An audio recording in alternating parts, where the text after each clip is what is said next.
Hello, everyone. I'm Lopi Clint. Welcome to Late Night Meditation. As always, it's great to be here online with all of you, whether you're watching from Zoom, YouTube, Facebook, or Twitch. So, hello again, everyone. Hello, Mom and Dad. Hello, iPhone. Hi, K Noon. Hi, Linda. Thanks for joining here on Zoom. Also, hello, Julie on YouTube, and everyone watching on Facebook and Twitch. Of course, if you're watching on Facebook, I am streaming to several pages at once.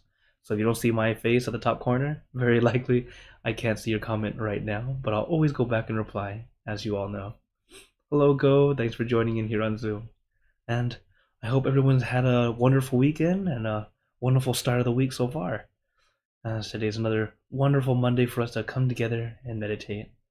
And, you know, one thing that I got to talk about yesterday, with a Sunday service, and they asked me to do a small talk. One thing I reminded everyone is, it's very important of what you focus on. If you focus on negativity, all you think about is negativity. If you focus on positivity, you look for the positive. It helps you, encourage you to move forward. What you focus on is important.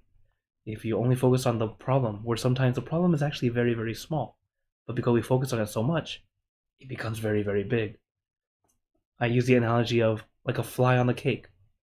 A fly is very small. It landed on the cake. The cake's huge. What happens? Some people, I can't eat this cake anymore. When in truth, all you have to do is just scoop out the spot the fly was on. That's it. That's the only part that it contaminated. Right? It's not a big problem. But so many times we focus so much on the problem, suddenly that tiny little fly is bigger than the cake. So don't allow all your problems to be so big. Some of them can be quite big, but if we take a moment to set it down, allow ourselves to center, you might notice or find out it's not as big as you thought it was. Alright, so as always for Mondays and Wednesdays, I let you guys decide how much instruction would you guys like today. Would you like level 1, as in you're brand new to meditation? Level 2, you kind of know what you're doing, but you like a lot of instruction. Level 3, a bit more moderate. Or level 4, long silence. And of course, if you like level 4, Fridays are always level 4. And hello, Vince. Thanks for joining in here on Zoom. Okay, so far, it looks like lots of 2s today. No problem. Sabai, sabai. As the good thing is, these levels are not levels of difficulty. It's just how much you want me to speak. And I understand if some days just, I need a lot of instruction today. No problem. So, okay. Alright, then looks like today will be level 2. Alright. Okay, thank you, Vince. And hello, Berg. Thanks for joining in. Alright, then for today, we'll do it at level 2. And of course, even for those watching the recording on YouTube or Facebook, feel free to type into the comments, and I will go back and add it in for the next time. So, as we're about to practice, remember, take your time, take it easy. Don't force, don't rush. So, are you all ready for some meditation? Okay, then let's get into our perfect position, as I like to call it, because it's perfect for you.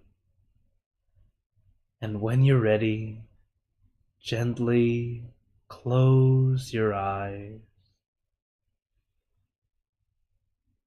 Take in a deep breath.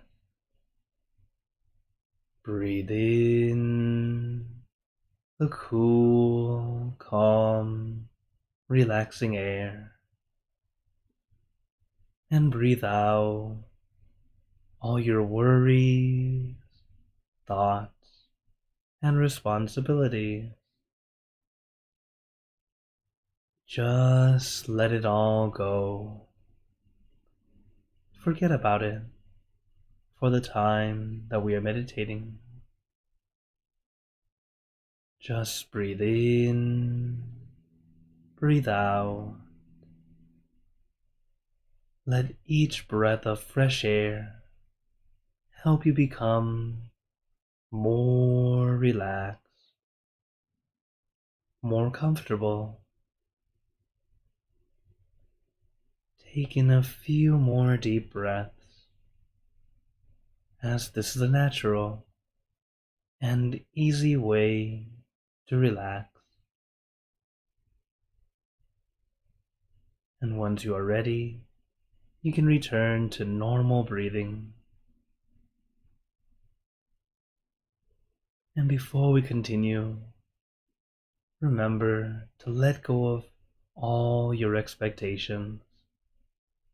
Whatever you think or know is supposed to happen, forget about it. Let yourself feel as innocent as a child. No worries, no regrets, no responsibility.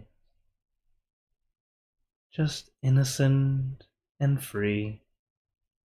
Not a care in the world.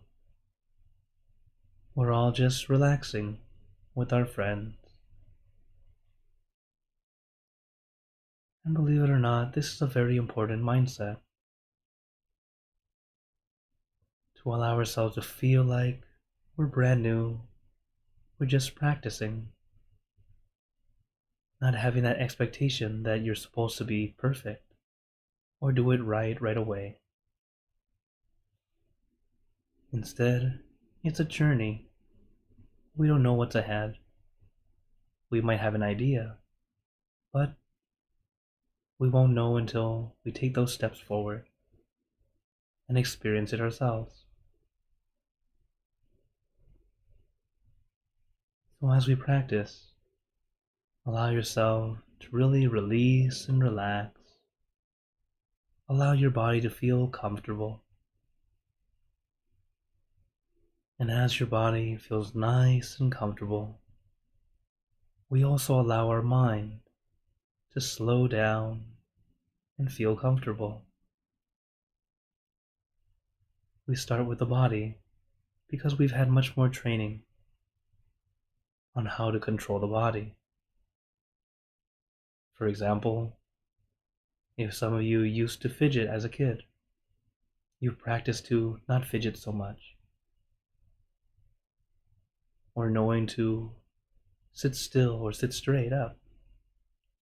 Or even to stand up tall to help us look authoritative or confident.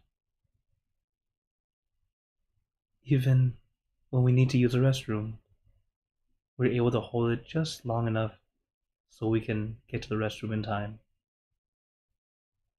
Or even if you need to hold it for a bit due to traffic or other responsibilities. We've had much more time practicing controlling the body.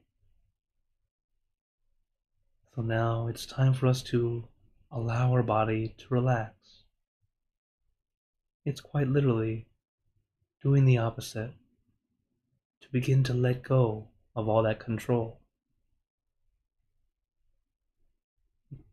Having just a little bit, just enough to sit up but be comfortable. Or even if you're at home laying in your bed, that's totally fine too.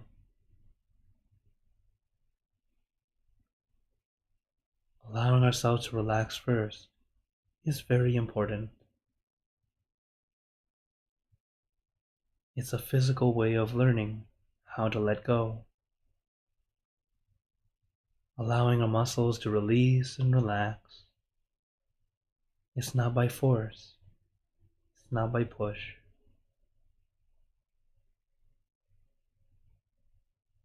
We allow it to loosen and lighten, to feel at ease and comfortable.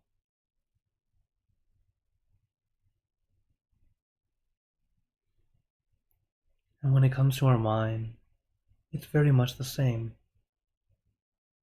We're not forcing our mind to let go or forcing it to quiet down. We allow our mind to slow down, gently, relaxingly, at its own pace. We just help out by letting our mind focus on one thing rather than everything. That's why we use a meditation object or image, or simply having your mind focused at your center.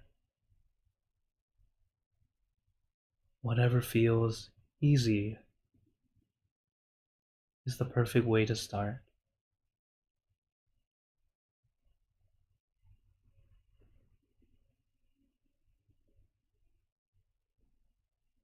Why it needs to be easy is because if it feels challenging or difficult, we will unintentionally start to force and push, which, as I told you from the beginning, that's not the correct way to do this. Take your time, relax your body, relax your mind. It seems like we're just wasting time, but actually, this is the shortcut. Learning to allow your body to relax. You're learning and practicing, letting go. And once you can do this physically, it becomes much easier mentally, as mentally letting go can be a bit more challenging, especially since we haven't had as much practice.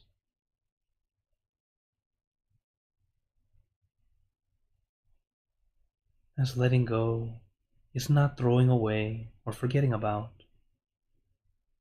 It's more like placing down rather than carrying. Because we carry our thoughts with us all the time. And even though our thoughts are weightless, they have no mass. They weigh us down, especially the more we think about them.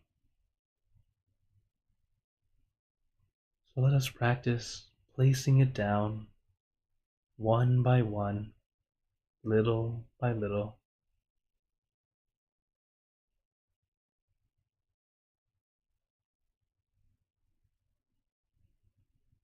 Just because we know we should let go and place it down. Knowing and doing is not the same. It takes time and practice to perfect the skill, or even be able to attain that skill to a certain degree. Just like learning to swim, you can read all you want about technique and how to swim, but if you never get in the water to practice, when it's time to do it, you can't do it. It's not the same.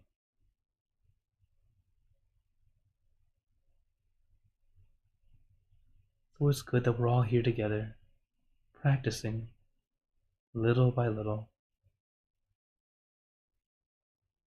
You don't need to be perfect. We are practicing. And don't be annoyed with yourself if your mind is still wandering, still thinking of this, still thinking of that. It's natural. No one gets mad at a kid for not being able to walk. They take their first steps, and we're so proud of them. That's like us, practicing to meditate and getting that moment of calm and peace. As for those who have experienced it, we all know that the first time, it tends to be quite short, like a split second, mostly because we all tend to get excited. That feeling of, wow, I can feel it. The moment you say wow in your mind, it's gone. It just disappears. Because you went from a calm mind to an excited mind. And it's okay. It's natural. So as we practice more and more, it will happen more and more until eventually you're able to stay more calm even though you're enjoying it.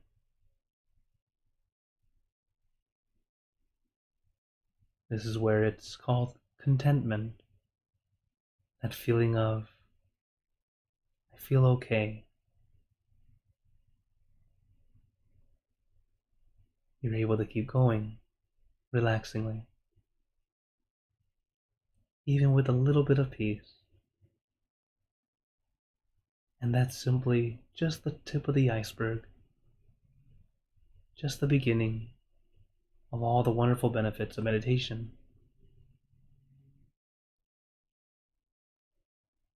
And of course, to help us keep gaining those wonderful benefits, we must practice every day. A little bit a day goes a long way. I'm not telling you to meditate for hours and hours. I am a monk, not you guys. But a little bit of practice every day can definitely help. It'll help you keep in practice, and the benefits of meditation start to flow in, helping you find calm even in stressful situations, help you keep your cool, help you think more clearly, especially when you need to make a very important decision.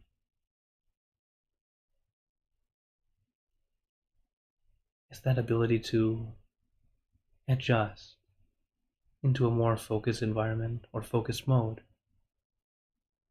compared to simply going with the flow.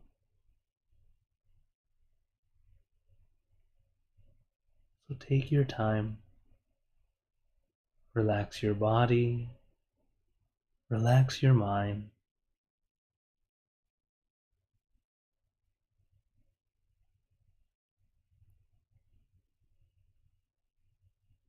And as we continue to practice, remember your meditation tools,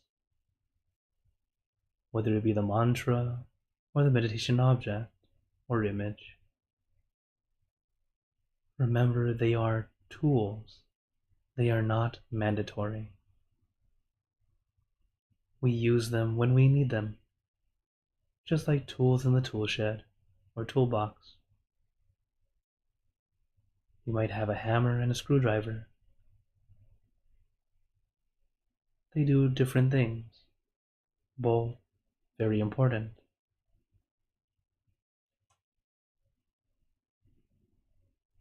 So we use the tool that works best for how our mind is at that moment.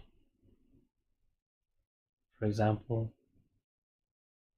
if your mind's wandering, you find yourself always thinking of this and that, a mantra actually and the object can be quite helpful to bring back your focus. But if you're starting to feel like a headache, you might be unintentionally trying too hard to focus, trying too hard to reach inner peace. If you realize you're doing this, what I recommend is the mantra, a way to help us bring back our relaxation.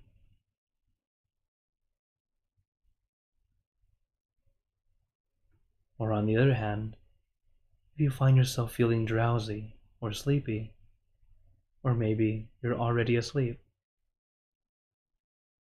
when you regain your awareness, add more awareness. Add more focus by visualizing your object. The mantra can also help, as both of these tools can help in both ways, depending on how they feel to you. The mantra tends to be better at helping you relax, release, and relax. The object tends to help more with focus. But as we know, everyone's different. Use the tools accordingly. And you don't have to use one or the other. It can be both at the same time, or it can be none of them, just simply centered. Adjust to you. They are your tools. Use them when you need them. And as you use your tools, one thing you will notice is, after a while, they just fade away on their own. For example, Let's say you're reciting the mantra in your mind, and little by little, you just kind of stop. Not that you're trying to stop, but it's like it just fades away on its own. When this happens, you don't need to rush to bring it back. Instead, just notice how you feel. Very likely, you'll find yourself feeling calm, quiet, relaxed. The reason is your meditation tool has done its job. It's helped you come back to your center, come back to the balance. And if you feel like you're there, allow yourself to stay there until the balance is off again. Then we bring back our tools.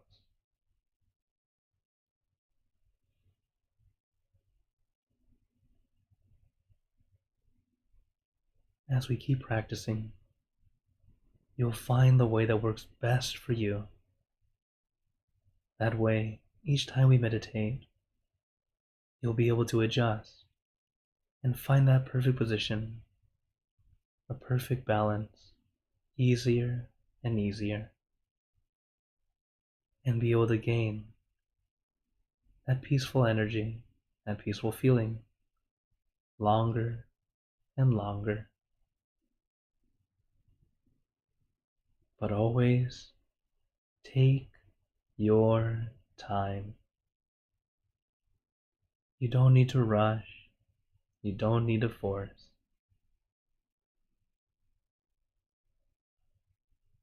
We've been rushing most of our lives, always trying to get ahead or trying to catch up.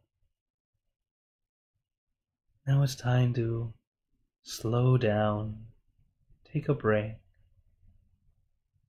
begin to enjoy.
And now, let us continue in silence, letting our mind be calm, clear, and peaceful.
Now, let us begin spreading loving kindness. Spreading loving kindness is like spreading out your heart, sending out good intentions to all beings. So let us visualize our object as we have been doing, and imagine that your object becomes crystal clear, clean, and bright, and at the center of your object there is a bright light. This light is very special. All those who touch this light are instantly happier, healthier, and more at peace. So we let this light illuminate our body, filling our body with light.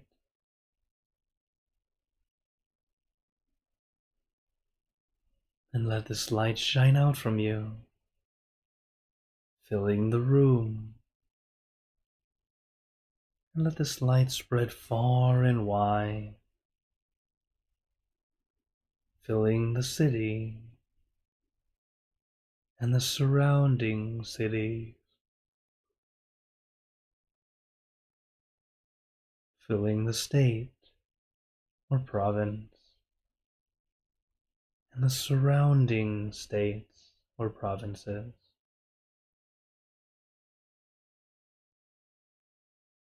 filling the country and the surrounding country, until filling the entire world, and now throughout the universe.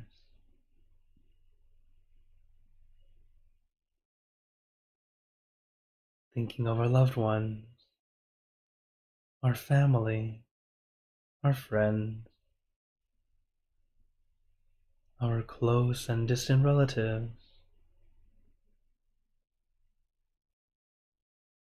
our co-workers, acquaintances, all the people you know, and all the people you don't know.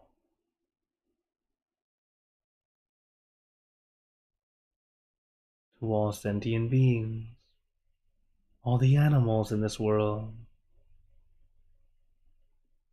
and even thinking to the heavens, to our friends and relatives who have passed away, wishing well for every one of them. And as we are spreading loving kindness, let us make this wish together for us all to be happy, healthy, wealthy, successful, to gain wisdom, attain enlightenment, for world peace. Let us take a moment to make our own good wishes.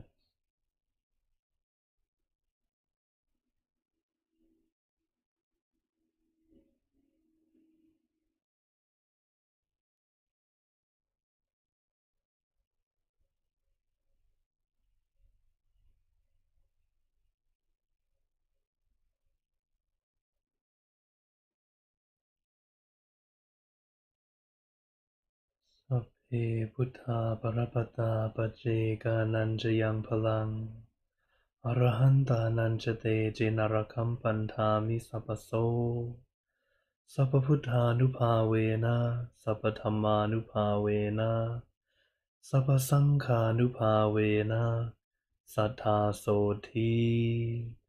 Bhavantu Te. And now very gently and at your own pace, opening your eyes.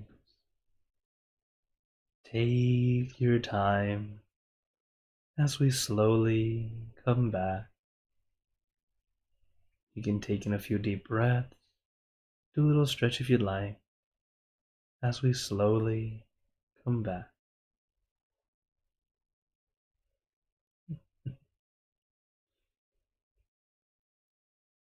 How is everyone feeling? Take a moment to notice how you feel right now. As I know many of you who regularly follow me know I always say this at the end, because it's actually very important to take a moment to notice, how do I feel right now compared to when I started? As each time we practice, it's either a good session or an almost good session. There are no bad sessions, because whether it was wonderful or challenging, we learned something, a way to improve, a way to get better, to find our peace easier, or even realize the challenge so we can start to fix it or start to work on it. Because the challenges we have in meditation, sometimes it's something going on in your life and it's in your mind, so you're unable to let go yet. Understandable. Something important in your life right now. Yes, it's going to be in your mind. But things in your daily life will affect your meditation. That's how it starts off. Little by little, your meditation will be so peaceful that affects your life. And this is why meditators tend to be a lot more content, tend to be much more happier than other people in general. But it's also on how you practice.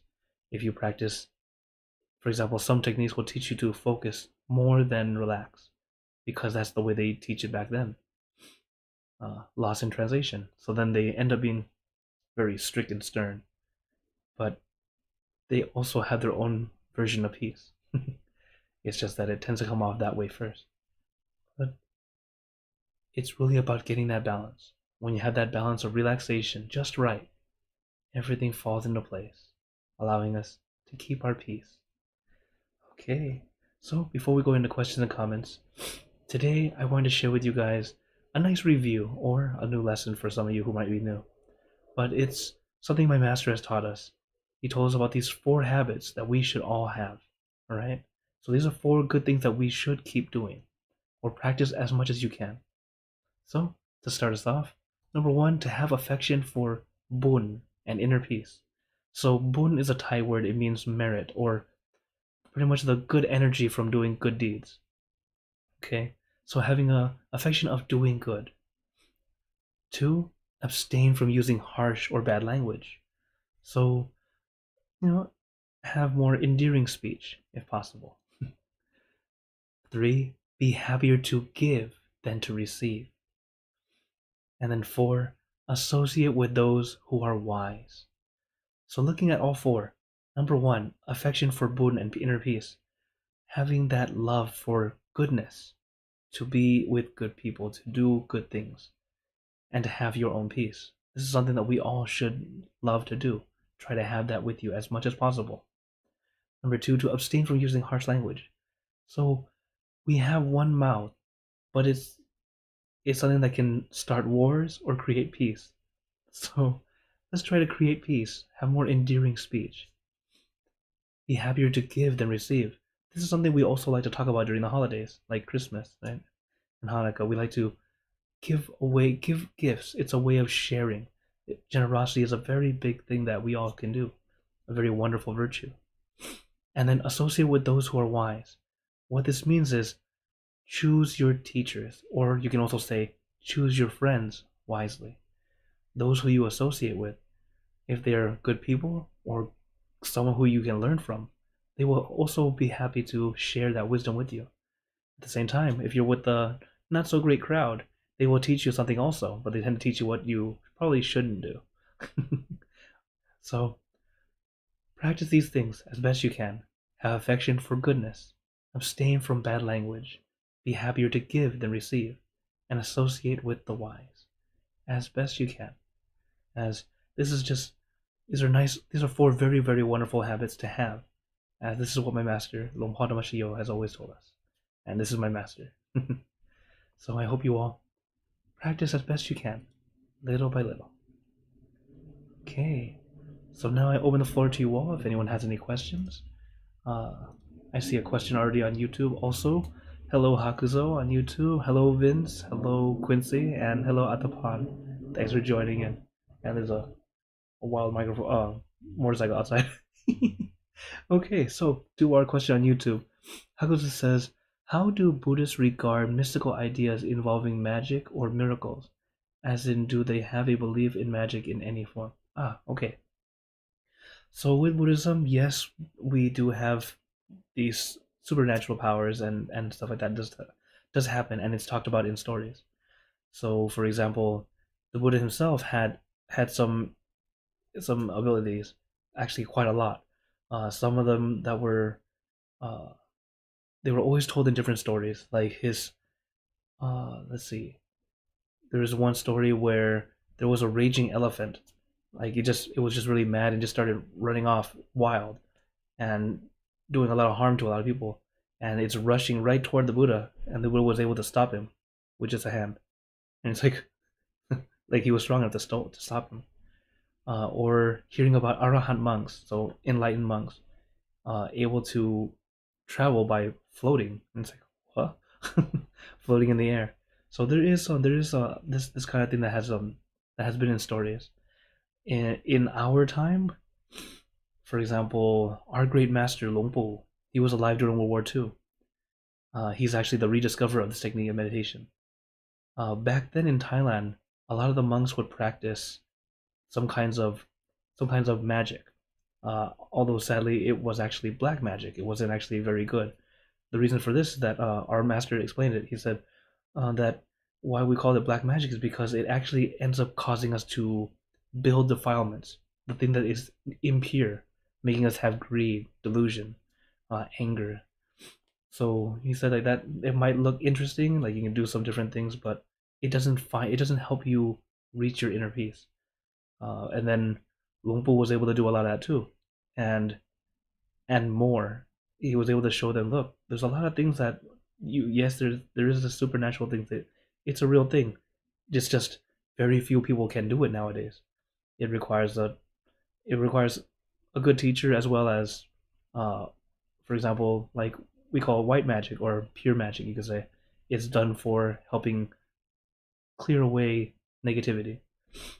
Uh, if you do that, it actually can help you heal rather than hurt, which a lot of black magic tends to do. So that's just an example. So do we believe in it? Yeah, we do believe there is. It's just we know that doing goodness is much better magic because you can see this seemingly magic in the form of karma. As you do good deeds, do good things tend to happen.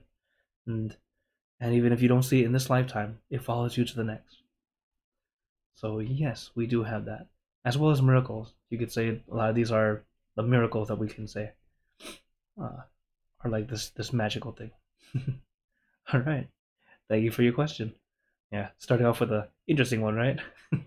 Oh, hello Ringo. Thanks for saying hi on Facebook, and hello Annie, also on Facebook. Okay. Any other questions or wonders? But on that topic, yeah, there is even the story of how the Buddha became the Buddha. Uh, they say that while he was about to attain enlightenment, an army of these demons came to scare him out of it, try to kill him, try to attack him and make him scared to not continue on. And they say that uh, he said that I have only done purity and goodness throughout my entire life and lifetimes before this. And he says, put his hand on the ground, saying, "As earth as my witness, uh, I know that I'm not lying. I've been practicing and practicing its purity." And a miracle happened where this a lot of water just came out of nowhere, kind of, and washed them all away. But since they weren't really beings of this world, it didn't really not necessarily kill them, but just kind of made them disappear, not able to affect him. So there's a lot of interesting stories like this, but it's also in the that's part of the Buddhist canon. Okay. Oh, no problem. Thank you, Bert. Thanks for joining in. Okay. And All right, then. If no questions tonight, no worries. Sabai, sabai. Oh, almost forgot. Let you guys know the schedule this week. So I'm here Monday, Wednesday, Friday. So today, Wednesday, and Friday we'll have class as usual, but no Saturday this week, okay? Because I will be leading a one-day retreat here in Atlanta, Georgia, and also this Thursday is our full moon. So uh, come on in and join. It'll be 1 hour before late night because late night starts at 10 p.m. Eastern. It will be 9 p.m. or 1 hour before whatever time it is here where you're watching.